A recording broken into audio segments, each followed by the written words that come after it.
Good morning, y'all. I'm having my coffee in my mug. This is me. You see me? I'm a mosaic because I'm a beautiful work of art made of many broken pieces. So that is why I have dubbed my channel on my YouTube channel Mosaic, because you see that was a picture of me and they made it into mosaic. Isn't that cute? Okay, here I'm here this morning because I want to talk about this hair. Okay, so many of you have complimented me on it, and last night I was out with my girlfriend, and I took her out to dinner to celebrate her birthday, and quite a few people in the restaurant were talking about how beautiful my hair was. So of course I'm saying thank you, but I want to talk. This is primarily for the women, so y'all can check out. Like I said, I cannot tell a lie. This is a wig. Just a wig. My hair is salt and pepper, not as much as this, but it is. And I wanted to see what it would look like, you know, to have an all over salt and pepper silvery look. But what's more important is I want to share something with the younger women, because when I was young, my hair was not only long, it was thick, full, coarse. I used to be able to do anything to my hair, okay? Because I always thought I was going to have a full, thick head of hair. Because my mom, you know, I come from a family of women who had long, thick, coarse hair. But I remember when my mother her hair started to thin, and I didn't think much of it because, you know, I'm like, that's her. I ain't gonna be me. So I remember, you know, because when I was in college, again, I would be able to do anything to my hair. I would permanent color it all in the same day. I mean, and my hair just, you know, was so strong. So I never thought that I had to worry about that. But again, this is why I'm saying this to you young ladies, because I want you to pay attention to the women in your family, the older women in your family, because that might give you an insight as to what you can expect when you get older. But I wasn't paying attention.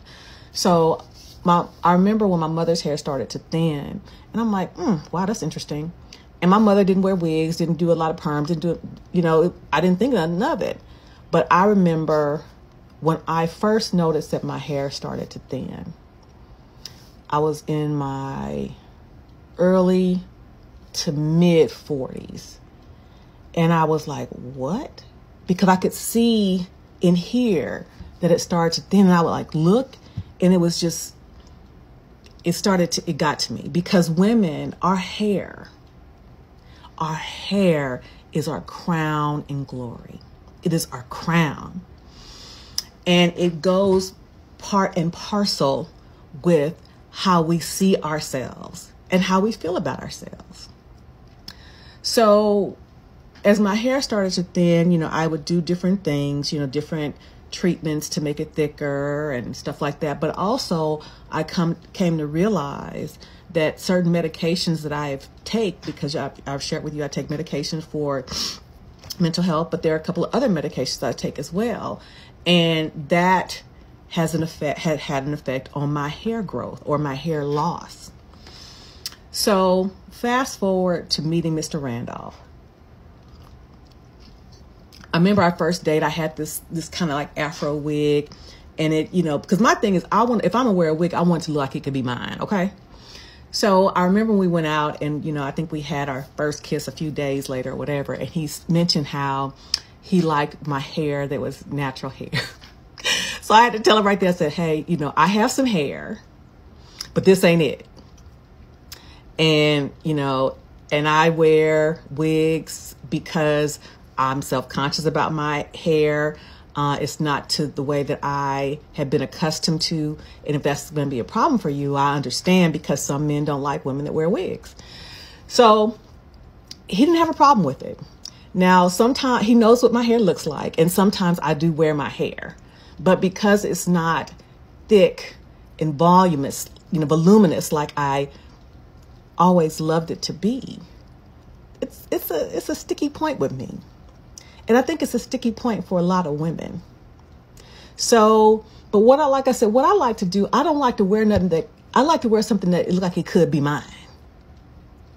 So I don't like to do any extreme, excessive stuff. And I think, well, I'm not going to say you'll find it with women in my generation, because I'm seeing some foolishness. I'm like, what?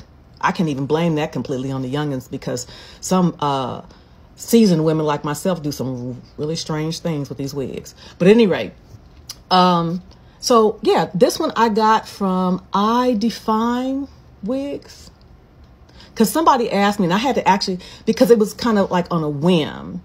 So I had to go look through my emails and see where I ordered it from, because I didn't remember. But I believe it's I Define Wigs. And so I'm sharing this with ladies, but also men. Understand. Sometimes, yeah, women, we, particularly black women, we just change our hair all the time because, hair is like an accessory. And that's what I used to say when I was young, because I would go from my short haircut, my bob haircut in college, to braids down my back. I was doing stuff before it was popular. Seriously. I was a trendsetter. I was doing the soul to soul braids before it was popular. And I always said, changing hair, or my style of hair, was like an accessory, because a lot of times I would change my hair depending on my mood. So we've always done that. But my point of view changed when I went from doing it because I wanted to, now doing it because I feel like I have to. Okay. So I'm being very candid with you. Now, what you're not going to see, y'all not going to see my hair. See what's going on underneath here. Mr. Randolph will see it, but y'all won't. It ain't your business. But I'm sharing this with you because this is a natural progression for many women. And you young ladies, I'm telling you, don't think like I thought. When I saw my mom, I'm like, oh, that's her. That ain't gonna be me. It's me. I even tell my daughter, I said, you have a beautiful, thick, full head of hair. Do not hide it under a wig if you don't have to. Don't hide it under a wig if you don't have to, because there may be a time that you have to. Yeah, it's a lot of work to do your hair, but again, we was doing it before there was all this. So when people talk about protective style, it's an excuse, and they lazy.